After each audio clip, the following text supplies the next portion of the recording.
McCoy will have in terms of, like, how do you Yeah. envision forming the game plan and their roles? Sure. Mike McCoy's a quarterback coach. He's going to coach the quarterbacks. He'll also be involved with game planning. That's one of the things I like to do, and the places I've been is where we like to interject everybody and their ideas. But Mike will coach the quarterbacks. Jim Bob is, as a pass game coordinator, can assist the coordinator. He can assist. It's another way of looking at it without coaching a position, right? It's another way of breaking down defenses, help press wherever he needs help. He can assist in the tight end room or the receiver room or wherever it might be, and then also help us with game planning. Everything will run through Press Taylor. He is the offensive coordinator. Between he and I, we'll make the final decisions on everything that we do offensively. Every coach you on your staff has NFL experience. How important was that, and how much was that a factor in hiring guys? I mean, what's important? I think it's important. I don't think it's got to be the end all be all type thing that they have NFL experience. However, I'm coming into an opportunity as a a new head coach again, even though I've been a head coach, and yet I want to make sure that there are guys that have great experience, great teaching, great knowledge, not only of the game of football, but what we're going to teach, offensively with schematics. And I looked into the college, world to bring guys up. I've had guys in Philadelphia where, they came from college. So you're always wanting to hire the best guys. And some of these guys have actual NFL experience playing, and I think that's important as well. How much do you feel like the role of the passing game coordinator, on top of a quarterback coach, on top of an offensive coordinator, is that in your mind something that's becoming more necessary in the game today, or did you just feel for this particular situation it was the right thing to do? It's always the interesting question, right? Why a pass game coordinator or a run game coordinator on defense? Why a passing game coordinator on offense? I just think too, there's a lot of, with the technology and the data and the availability of information that's out there, it's another set of eyes to help us when we put game plans together, and helps us break down all the data, all the information that we're getting from, Exos or PFF or whatever it might be on our players, on our opponents. Some of it's analytical, obviously, and having those guys in place too. Because as a head coach, you got a lot of responsibilities doing other things, right? You're diving into the defense, you're diving into special teams, you're in a meeting over here, I'm talking with Trent or whatever it might be, and so having that extra guy, offense, defense, really benefits the coordinator, but it can really help me as well. As a follow-up, and this is a little bit off topic, when you were being courted for this job, did you take a we didn't go on any dates. You're asking me. Dinner though. Yeah, I did get a meal out of it. Had you taken a deep dive into this franchise over what has transpired over the last decade, and if so, as far as just what has gone wrong? What this it's hard for me to speak to what has gone wrong or is wrong or whatever. That's I don't know, quite frankly, and I really don't care about that. What I care about is moving forward from 2 weeks ago when I was hired, and that's what we're trying to change. That's what I'm trying to change. I'm trying to turn this into a winning program, a winning, organization, and do you learn from the past? Of course. You study it, of course, but at the same time, my focus has always been a forward-thinking approach to everything we do. So when you look at this roster, what do you see? I see talent, honestly. I see, is it perfect? No. We just finished up 2 weeks of evaluations with the staff that came in here. So obviously, getting those guys on board with the players that we have, and look, every year there's turnover in the NFL, right? I mean, every roster goes through, every team goes through this same process, but when you see flashes, you see, the offense taking strides throughout the course of the year. You see the defense making those strides, and Now it's about just we got to be consistent every week. There's got to be consistency, and there's got to be ownership with that. But, are we going to go out and add talent? Yeah, we're going to add talent. We're going to add competition. We're going to bring value to the roster. Every team does that, and we're no exception, to that. So, but I see talent here, and I said, I think in my opening remarks a couple weeks ago that it's not an overnight fix, and it's going to be a fix that we got to do it one player at a time, one coach at a time, and get it turned around. What stood out about Phil Rauscher? Is it Rauscher or Rauscher? That's a good, Rauscher. I call him Rauscher. Yeah. It's been a major concern around here with both injuries and the lack of production. You talked about your staff and plenty of experience. He's got 8 years in the league, but I guess one as an interim and then one as the offensive line coach. So what stood out about him? I think the way his guys have played, for him, there's been a lot of stability and consistency, with his offensive line. He's, and for me too, he's a great teacher. He's a great communicator. He's a detail guy, and that's who I am when it comes to, the X's and O's and being fundamentally sound. And those are the things that kind of drew me to him, and just excited to have him on staff and getting a chance to work with our O-line. Doug, what is your, take us back, give us the history of your relationship with Press. When did you first meet him? Why was it so important for you to bring him here? Yeah, Press and I, when I was hired in 2016, Chip Kelly was the coach there for 3 years, and it actually brought Press on board and as an offensive quality control. And he worked with the QBs, and I kept him in that role. Then I moved him around a couple years later into the receiver room, and just kind of kept listening to him, giving him more responsibility every year. That I was a head coach, and then eventually got him into the quarterback room, became a pass game coordinator for me. And just a guy that is highly intelligent, very, very smart. He's detailed. He's organized. Everybody, he's the type of guy that as I went through my tenure there in Philadelphia, he's the kind of, you always have the coaches you keep your eye on, right? And he was always one of those guys for me that I kept my eye on. I knew that one day I think he was going to be an offensive coordinator. I felt that in my heart that he could be. And I was going to, eventually make him a coordinator possibly in Philadelphia, and things changed. But, I'm so excited for him because of the working relationship that we've had and how we think alike and how we, bounce ideas off each other, and just looking forward to watching him flourish from here. A couple of weeks ago, you said that you were going to call plays. Did you still feel that way, or did anything change in that thinking about the staff you put together? No, I still have full intention of doing that, calling plays, and that's really that's what I love to do. Throughout the course of the week, that's how I study and help with game plans, and then ultimately on game day. But look, the way I call plays, it's still a very collaborative approach. It's me and Press. Game day, we're sitting there talking, and he's giving me ideas and suggestions, and I'm gonna, Press is probably gonna take some stuff from Jim Bob Cooter or Mike McCoy. They're gonna get together between series. I mean, that's how this whole thing works on game day, and at the end of the day, it's coming together and making the right call at the right time, and then of course just teaching our players. But for me, I'm gonna continue to do that, but it takes all of us to get that done. You said something interesting that day as well, that if it's not working for you that day, you might hand it off.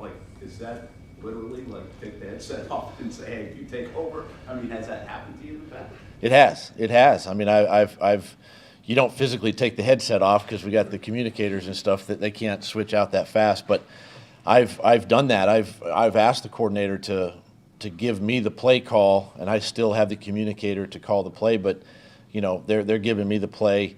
In my headset. It's a lot like, Coach Reed and I in Kansas City. He called the plays, but he called them through me, right? I was the coordinator, and I was the one communicating. So it's just a little bit of the reverse role there. And yeah, listen, I'm if it's not working and I'm struggling to find a play, I'm all for giving that up and letting the coordinator do it. What was the conversation with Mike Caldwell like? What's your vision for the defense? What does he bring as the defensive coordinator does? You know, Mike and I, we go way back too. You know, we were former players together in this league. We kind of cut our teeth together on the Eagles staff. You know, him working under Jim Johnson, playing for Jim Johnson, and then of course Coach Reed, and you know, and then our paths kind of separated. He's kind of been with Todd Bowles, and we know Todd is a tremendous, was a head coach, tremendous coordinator in this league, and you know, the things and Mike's always kind of been in the linebacker room, right, and in the structure of defense that we play, and the majority of the guys in the NFL play. I mean, it fits what we do, you know, and it's an aggressive mindset. And those are the conversations that Mike and I've had. Is we want to maintain the aggressiveness. We want to be able to put our players, you know, in position to you know, make plays. You know, moving a Josh Allen around, right? Moving a Chase on, moving these guys around, moving safeties around, other backers, you know, and really, you know, presenting a picture to the offense where maybe you don't know where the blitz is coming from. You kind of watch what Tampa Bay did this year and the success they had on defense. But again, it takes players too, and we understand that, right? But I'm excited again for him to really come in here, and having Bob Sutton there, you know, to really, I think, even to help Mike. I think that's a big step for him to use. Is it too early to decide what the scheme is? I mean, before he gets in here and gets to know the I think it is. It's too early until we get the players in here. You know, it's one of the biggest things as coaches. We try to figure out the identity. Every year, you hit the reset button and you try to figure out the identity. Because again, we're about to get into free agency. You know, the draft is coming up, all that stuff, and things are going to look different, right? And you get into the offseason program and you're trying to figure things out. So identity-wise, it's kind of hard to put a thumb on it right now. Have you spent enough time with Trevor to kind of get a feel for his personality and how that'll mesh with Mike and Jim and Press, and how important is that sort of relationship for those guys to be on the same page? It's a huge relationship, and it's one that I encourage, you know, not only myself, but, you know, Mike, Press, Jim, Bob, the guys to really, you know, cultivate and reach out to him. And of course, he was in the building, you know, a couple weeks ago. I had a chance to meet him and talk to him. And then, you know, I encourage all my staff members to reach out to the guys this time of year and really start building a relationship with them. And, you know, it's going to be a really good dynamic because, you know, what I understand of Trevor is, you know, his mindset, how he thinks, and he's eager to learn. He wants to grow, and I've got great teachers in the room that can help him be successful. And that's not only on the field, but I think off the field as well. And that's what I'm looking forward to, you know, in April when we get the guys in here. You were obviously coaching last year, but did you do any research on him, or did you kind of keep your ears open about him when he was coming out? Or? I didn't do a lot. You know, I was just mainly watching the game, kind of as a fan too.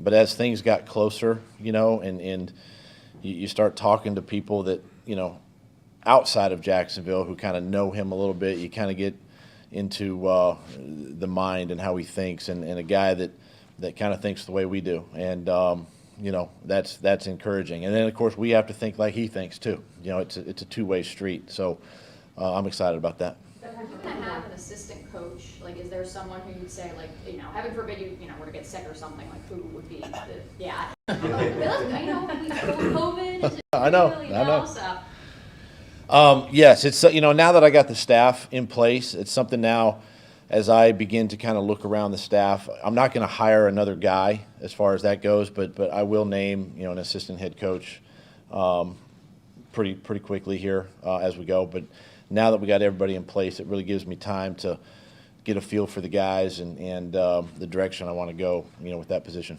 No, you're sitting out a year, but probably going to be a head coach again. Do you have in your mind who my staff's going to be, and when I get this job, I'm going to do this? And does it come together like that? Like the minute you got the job, it's this guy, this guy, this guy. Does it happen like that? It does, and it can.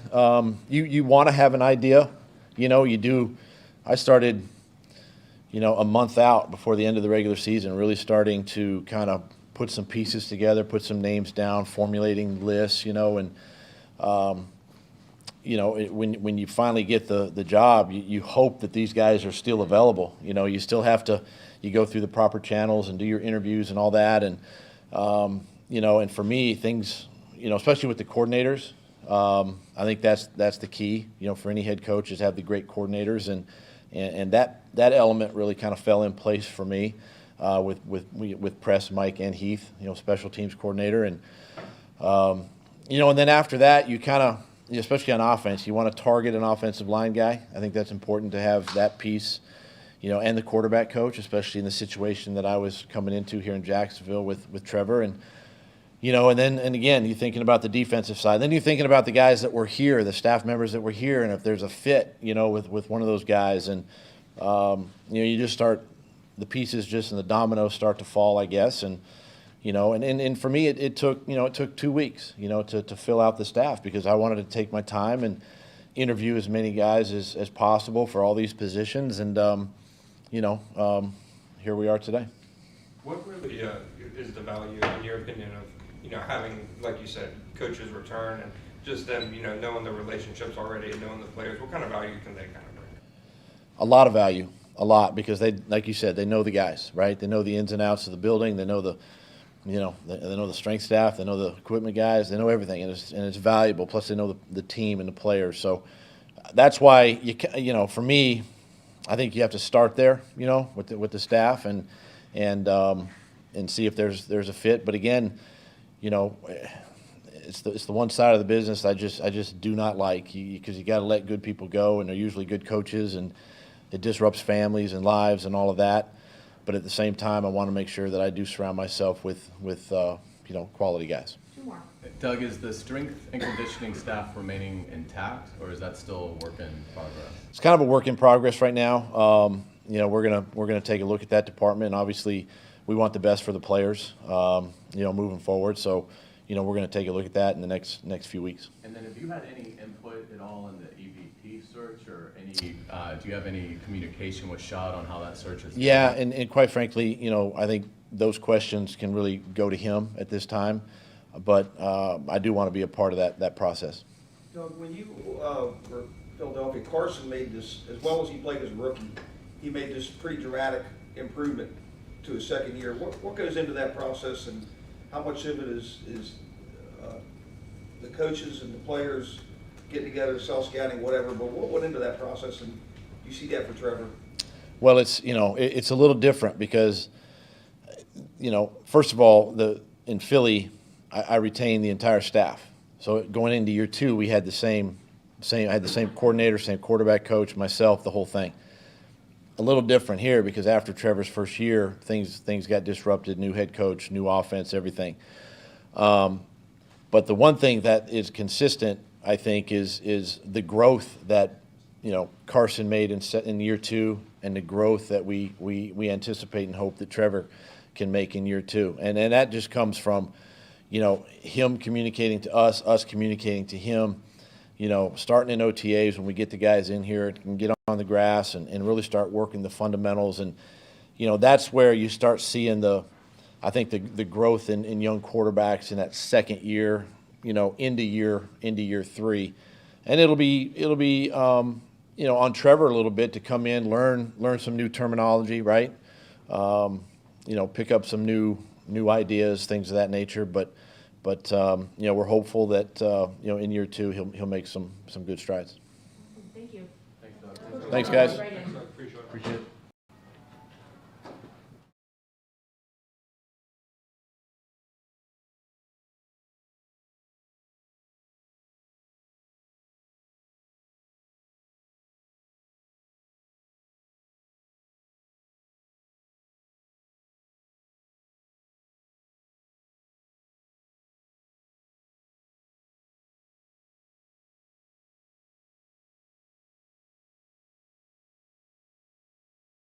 Really just want to say how grateful I am to have this opportunity. I want to thank Doug and the organization for entrusting me with this, and the floor is yours. You and Doug's relationship go back to when you both were players in Philadelphia. Did he make an impression on you back then when he was in the locker room? Now that you knew, okay, he's a head coach and wants to work with me, we can make this work?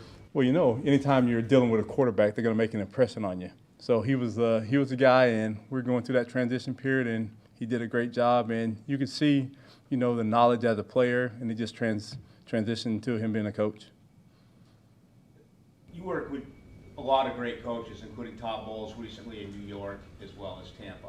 If you have the personnel that you want, what is the perfect defensive scheme that you would like to run in Jacksonville? Really, that question in Jacksonville, what the Jaguar players do well, we'll let them do that. It's really not going to be, we're going to be this type of defense or that one. I'm going to look at the personnel, understand what they do well, let them go out there and do it well, and that's where success comes from. You see yourself as an aggressive coach? I mean, that's what Doug said. Do you like the blitzes? You know, you on a Tampa, you blitzed a lot. So you like that aspect of the game as far as the scheme? Like, bless you. My history and my influences have been Todd Bowles, Jim Johnson, John Harbaugh, just to name a few, and that's just my nature. And I believe as a coach, when you're on a defense, you have to affect the quarterback, you have to affect the offense, and that enables you to go out there and be successful. What is Todd? Go ahead, Mia. All right, Mike, how much did you learn moving from New York to Tampa with Todd? Maybe some things, did he change at all? And then did you guys as a staff change your scheme, maybe especially enhancing in the secondary, making them more of a primary blitzer, perhaps? The thing I know, like just how I was saying, once you see what you have, then you're able to utilize those pieces and get the best out of them. So if you're in New York, we were strong outside. We got to Tampa, we were a little bit young in the back end. So you kind of tweak what you're doing to take advantage of their strengths and kind of hide their weaknesses. What do you see in the talent currently in this building? In this building, the one thing when I turn on the film watching them is they play hard. They really do. From the front guys to the linebackers to the secondary, they play hard. And that's right there. That's one thing that if you're a football player and you're a true football player, that's something you're going to do. You're going to play hard. And now it's just this coaching staff's job to get them to play hard and play the right way, play the Jags way, and that's our job and get it done. Mike, what did you notice when you watched the defense from last year? Their ups, like holding Buffalo to, 6 points, but then the lows of, last in the league and takeaways by a good margin. In terms of what positives and negatives did you see when you went back and reviewed it? Well, just going back, the thing that stands out is the way they came. Now, certain games, in the NFL, you're going to have ups and downs throughout the season. But if you have the effort and the way they played hard, that's something that you can take and you can build on and you can run with. What do you think about some of the young guys in the secondary, especially Andre Sisco, Tyson Campbell?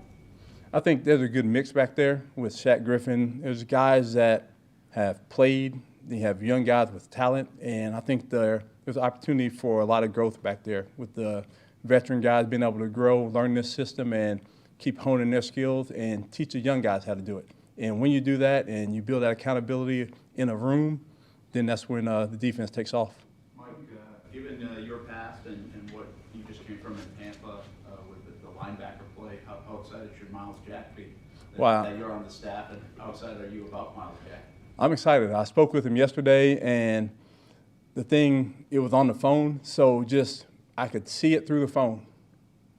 That sounds kind of funny. I could see it through the phone that he's eager and ready to go. He used to be like, Coach, can I come over? I was like, I'm doing a little bit today. Take your time. If you want to swing by tomorrow, I'm fine. But he was ready to go. And you can see the passion in the voice. And one thing he said, he's like, I want to win. And that's what we're about here. I know Doug said it. I'm about it. We're trying to get guys in the best position so we can go out there and win games. How did working with Jim Johnson, Todd Bowles, how did that kind of shape how you see football? Just a philosophy. If you're attacking on defense, you're going to make that offense adjust to what you're doing. And if you affect them the right way, show a look this way and come from somewhere else, if you affect them the right way, now it disrupts their timing and advantage defense.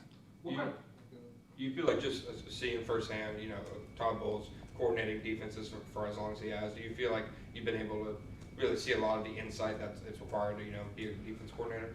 That's the thing, sitting in that, I think we were together 10 years, sitting in the meeting rooms together 10 years and understanding when you're watching film what you're looking for, breaking it down, understanding, developing a game plan to attack the offense. That you're sitting there for 10 years, something's bound to rub off.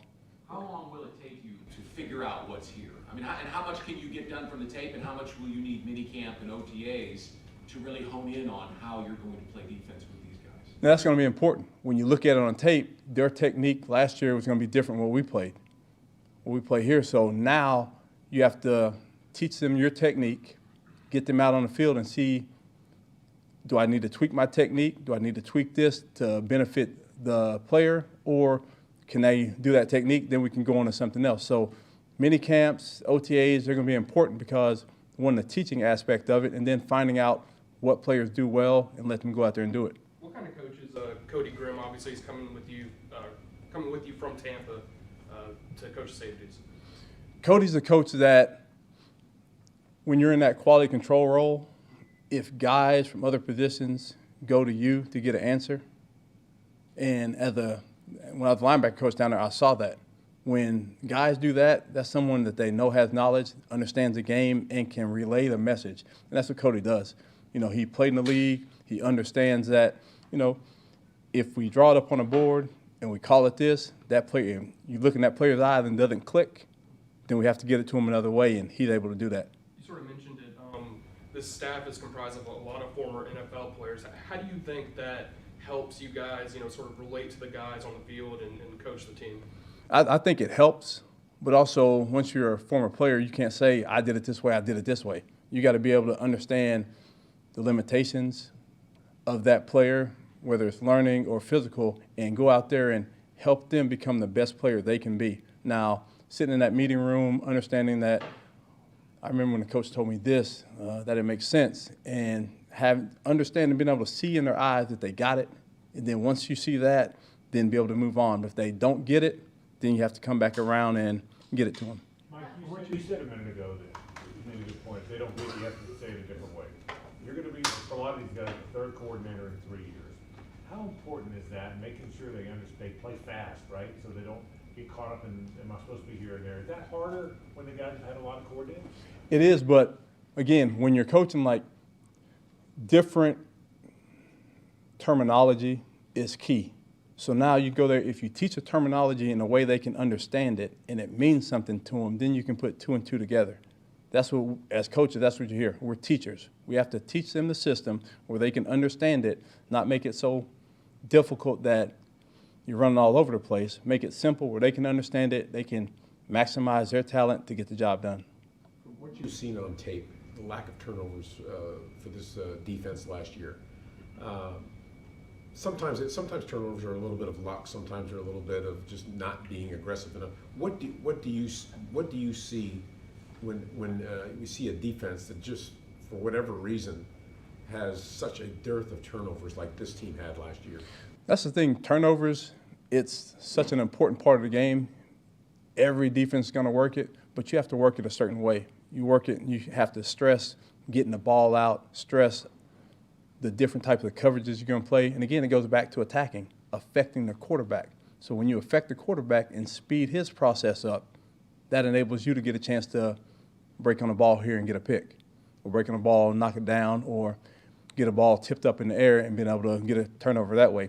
But speeding up the quarterback is key to doing that, and then flying around, understanding what you're supposed to do, getting there nasty, turnovers happen. Speaking of affecting the quarterback, what was your relationship previously with Brenson Buckner, and why was it important for you guys to bring him and be a part of the staff? When we ended up going to Arizona, Brenson came and he was our defensive line coach. And from there, first time coaching, he played in the league. I knew him as a player. First time coaching, he came in, did an outstanding job there. So we've always stayed in touch and become friends, and we lean on each other for that. So I understand what he does for a defensive line room. I understand how the techniques I want, he teaches them. So it's a match that will gel together real nice. So with that said, how much input did you have with Doug when he was hiring, when he was interviewing different guys for different positions on the defensive side of the ball? We talked about it, but at the end, it's Doug's decision. Talked about it. I sold the guys that I wanted, and he had guys that he wanted, and I think the staff is exceptional. Mike, how challenging is this for you, this transition, making the jump you are, to calling plays and putting the staff together, everything kind of funneling through? for you? And trying to acquire the talent that you want? I mean, is your head spinning a little bit? Is it going to be a challenging time for you personally? No, that the thing about it is I'm excited about it, and now I get a chance to put my stamp on it. Now, I've sat in many of defensive staff rooms, and all the time, every idea doesn't line up. Now, I get input, and now I have a chance to develop the ideas the way I see it. So I'm excited about the opportunity and ready to roll. Mike, back to Miles Jack again and Caleb and Jason. There have been times in their career that they have been asked to do a lot of different things, and they have really been out of position or haven't done well at that position. I realize you've just been hired, but if you had a chance to go back and look at some film and wonder why they were in those situations and how much differently would you have put them in? Well, the thing, when you go back and you look at the film, you see the scheme they're playing. Now, you don't have the details of what they were taught as far as the technique-wise. So I go back and I just look at ability, someone that can make plays, and someone that can process. And I see those guys. And, again, we talked about going back to keeping it simple. You know, if you got a guy that has this skill set that does this real well, let him do this. Like, if he's better going forward, let him go forward. If he needs to go backward, let him go backward every blue moon. But if he's going forward, let him get after the quarterback, let him go. Was that part of your conversation with Miles, that it seems like every year his position's changing? Well, with Miles, he was just, Coach, I'm ready to go. Whatever he wants to do. And he's that type of, just talking to him, he's that type of guy that whatever the team asks him to do, he's a team-oriented guy. Whatever we want him to do, he's going to go out there and do it the best of his ability. But as coaches, it's our job to let him go do what he does well, and that's what we plan on doing. Mike, what kind of a resource can Bob Sutton be for you? I think Bob will be a great resource. He has a bunch of knowledge. We're in there now piecing together how we're doing it, and he'll chime in here or there, and it's a great resource, something I can bang an idea off of or have him bring an idea to me, and we talk about it as a staff. But he's a guy that I'm going to lean on, and he's a great resource. Does it help that he's been here and he's familiar with these guys in terms of their abilities, what they can and can't do? It does. When I walk in the building, everybody has a clean slate. But I also get a little knowledge from Tony, from Pat, from Bob that have been here, understand like the personalities and how to approach guys, and got a clean slate, but I'll learn you. But it's also good to have a little bit of, pre-knowledge as someone that's been here about the player. Thank y'all. Thanks, Coach. Thanks, Coach. Oh, thank you.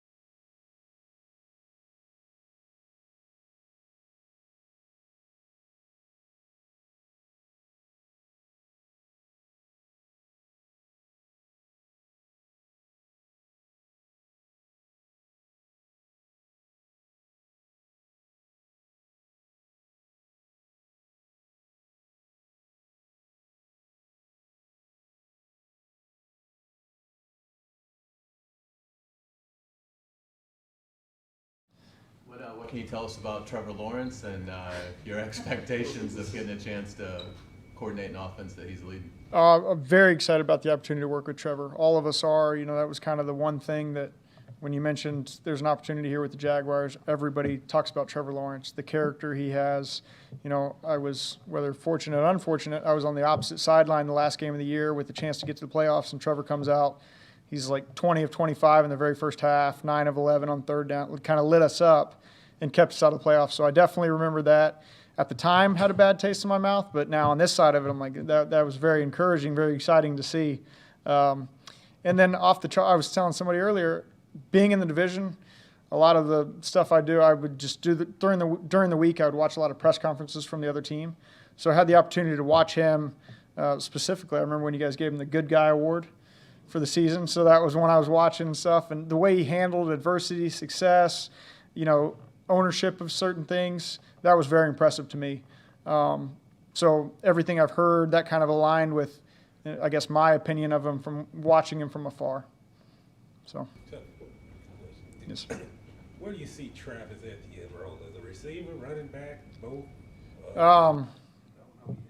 somewhere with the football. You know, it could be anything depending on the play. It's obviously, we've spent time, Coach Parmley was here with him, knows him well, has a good feel for him, but didn't get the chance to watch him during the season, obviously with the injury he dealt with. But we've all seen what he did at Clemson. We've seen the clips through training camp or the offseason as they went. So we kind of know what we think he could be, and it's the opportunity to get to work with him through this offseason, this training camp, and really get a feel for what he does well and how we can put him in position to succeed, just like we want to do with all the guys. If that's throwing him the ball, if that's throwing him the ball, handing him the ball, using him in different ways, that's what we want to do. When you were growing with Carson Wentz in his first couple of years, what did you learn in that experience that you might do differently with Trevor or?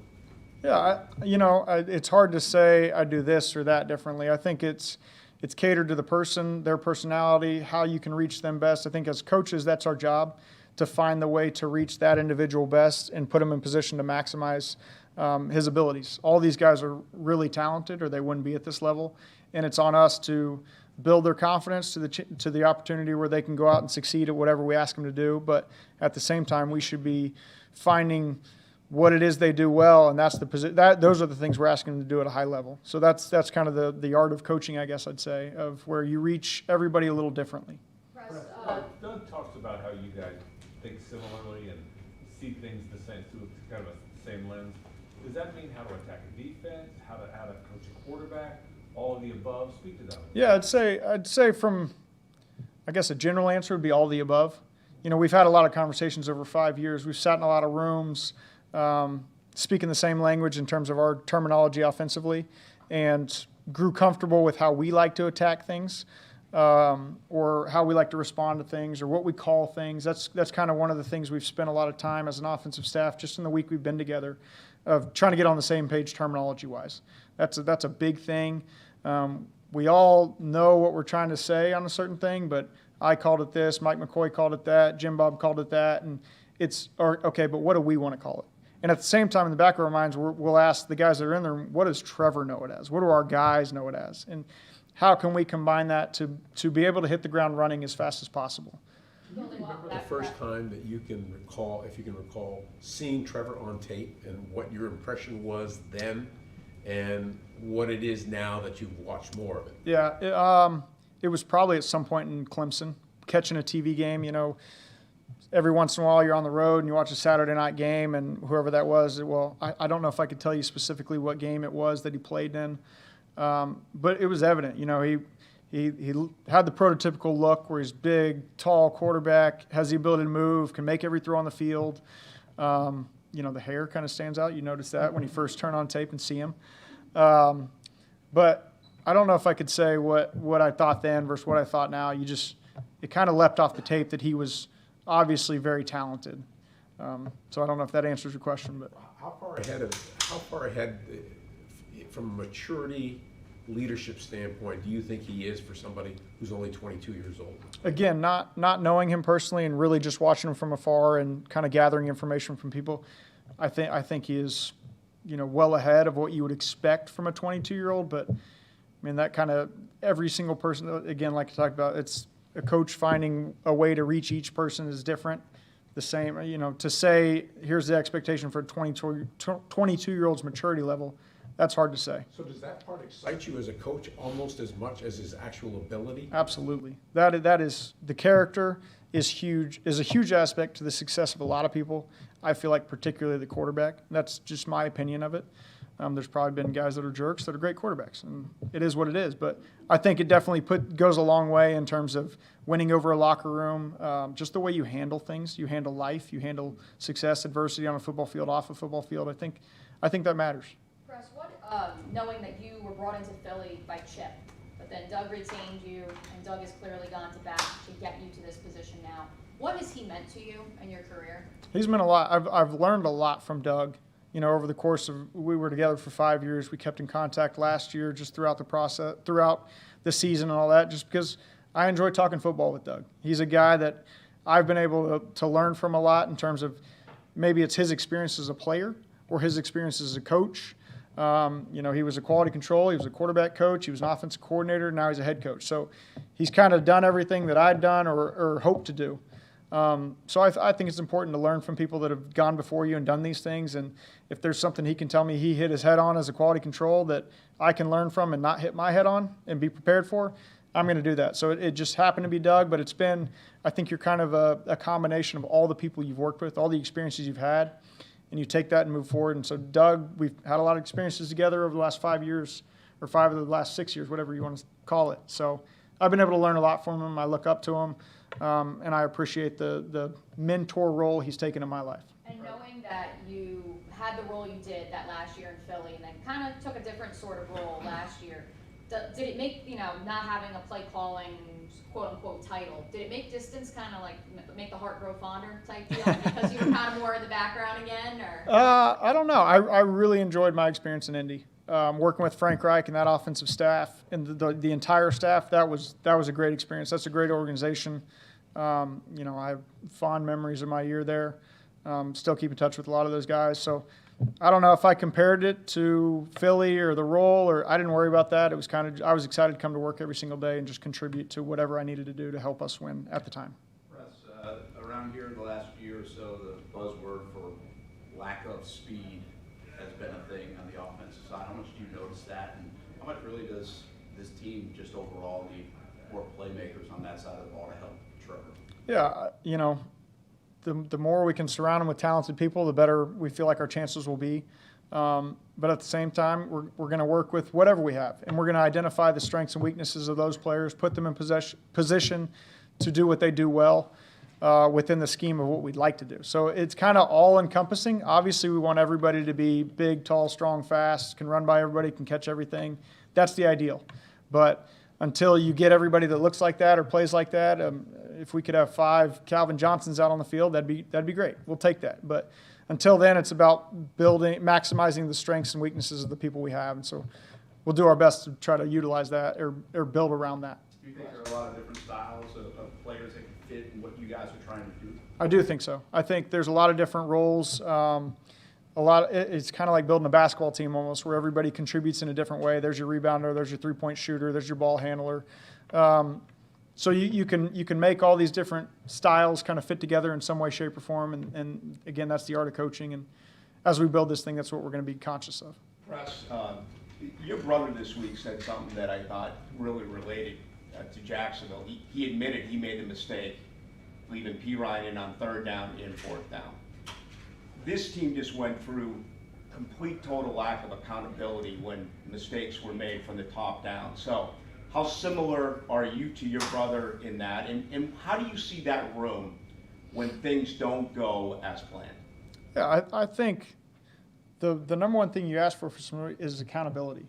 I have no problem if I make a mistake of standing up here and admitting it. I think part of that is a little bit of self-awareness, a little bit of, maybe even just confidence in yourself. But at the same time, that's what I would expect of players. If you make a mistake, stand up, say you made a mistake. We evaluate from it, we evolve, we adapt. And that's something, just the specific example you gave me of my brother, I feel like that's something he's done really well as a coach. He stands up, he takes accountability, he evaluates, what happened that led to that moment that maybe he's standing up for. He evolves as he goes, but you're adapting. And when you evaluate, evolve, you can't go to extremes either. Specifically just going on the Bengals, and obviously I kept a close eye on them. They lost at San Francisco. He got up in front of the media and said, somebody asked him, do you wish Joe Burrow had thrown it on 3rd and 4th down? He said, yeah, probably. Next week they got in the same situation. Joe Burrow threw it on 3rd or 4th down. They won the game. The next week they had a similar situation. He chose to run the ball. It worked. It was successful. But to me, that's where he didn't go extreme and said, this situation happened. I said I'd throw the ball. That's all I'm ever going to do the rest of my career. It's still making the best decision at that time that's best for your team. And so I think that's important. And I think ownership goes a long way, from players, coaches, the relationship across everybody. If you make a mistake, stand up, say you made a mistake, learn from it, and show that you're going to be better the next time through. So I think that's important. That speaks volumes to your team and from your players to your coaching staff as well. What with a lot of offensive brain power in that room, how will you balance all of that? Mike McCoy, right, Jim Bob Cooter, and they're all a lot older than you, I would say. Yeah. So how would that be for you? Yeah, I think that it's exciting, bringing different personalities and different experiences together to build the best possible offense. It's not going to be, we didn't take the Doug's Eagles playbook and roll it out on the table and say, this is what we do. We said, here's kind of the experiences. What do you guys do well? What do you think? Mike, what did you experience in your career coaching XYZ, Jim Bob, Phil? All these guys were kind of combining everybody together to build the best offense. But I think that can only work if everybody kind of puts their ego aside and is truly in it to do what is best for the Jacksonville Jaguars at the time. We all have to be that way. I think that was a big part of the hiring process, of vetting everybody, talking to people they worked with, talking to players they coached. How is this guy in these situations? Trying to figure out the personalities that we're getting, that we can put together, being specific in what we wanted, to make sure we can put ourselves in position where everybody's goal is to come in here and do what's best for the Jacksonville Jaguars. Going back to the Bengals and your brother's experience, number one, I feel like we skated around the biggest topic in the world. What's it been like for you and your extended family these last 3 weeks with that run? But number two, kind of a big talking point has been that the Bengals picked Jamar Chase over an offensive lineman, and now this, big conversation, playmakers over offensive line. What's your perspective on that? Again, I think each situation's its own. So it's what's best for your team at the time. They obviously felt comfortable enough with the offensive line they'd had if they took Jamar Chase. So they made that decision. If they just had complete holes and felt like they wouldn't have any offensive line, they may have made a different decision. So, I don't know that, again, you avoid all extremes of saying, well, they took a receiver, they made it to the Super Bowl, we're going to take as many skill players as we can. It's about building the best possible offense, and you got to take a lot of factors into that. We can all walk out there and say we want that top free agent, but at some point he costs a certain amount, and there's a big picture salary cap. So it's all kind of the whole organization working together to make sure, again, we're building the best possible offense for the Jacksonville Jaguars, or, that's going to contribute to our team, complement our defense, complement our special teams, put us in position to win as many games as possible. And then just the personal aspect of my family, that was obviously very exciting time for us. We were all geared up. We all went out to the Super Bowl, got a chance to support my brother and his family out there. And then, my wife's super excited to live in Florida. She's excited for the weather. There was a snowfall yesterday in Indy, so she's looking forward. She's just looking at pictures of the beach, I think, and trying to get down here. So we're excited to get them down here. Chris, if I could ask a slightly personal question. How did the origin of your first name, Press? Yeah, so, no, my first name is actually Sherwood. So that's my dad's name. I'm named after my dad. He's named after a grandfather somewhere down the road. And then I've just always gone by Press. I actually named my son Sherwood. His name's Sherwood Press Taylor. We call him Woods, just to take the wood aspect of it, make it different. But my middle name is Press. And all it was my dad was a giant Pistol Pete Maravich fan. So my mom is like a month from delivering me. They're at maybe the Big 8 basketball tournament, and for whatever reason, Pete Maravich is there walking down the stands next to my dad and my mom. She's telling him the story, or he's telling her the story of who he is. His dad, Press, coached him. So Pete Maravich's dad's named Press. My dad was just a big fan, liked the name. When he said it, my mom said that's his name. So that's how it came about. I thought I'd be a basketball player. A lot of people say I should be a defensive backs coach, but I didn't ever have that in me, I guess. I don't know. So. Coach, what does Andrew Breener bring to the table as far as a quarterback coach? Yeah, Andrew's got, like I said, a lot of different experiences than myself. Got a chance to work with Andrew for a year there in Philly. We just kind of hit it off. He's a great guy to be around in terms of ideas. He's a great worker. Our personalities just kind of click. Coach Pederson, same with him. They really hit it off. It's just a lot of different experiences, again, tying together, but we know what we're getting from a character, work ethic, the way he interacts with people, the relationships he builds. He's just another element that's exciting to add to our coaching staff. Thanks, Coach. Cool. Thank you guys. Look forward to it.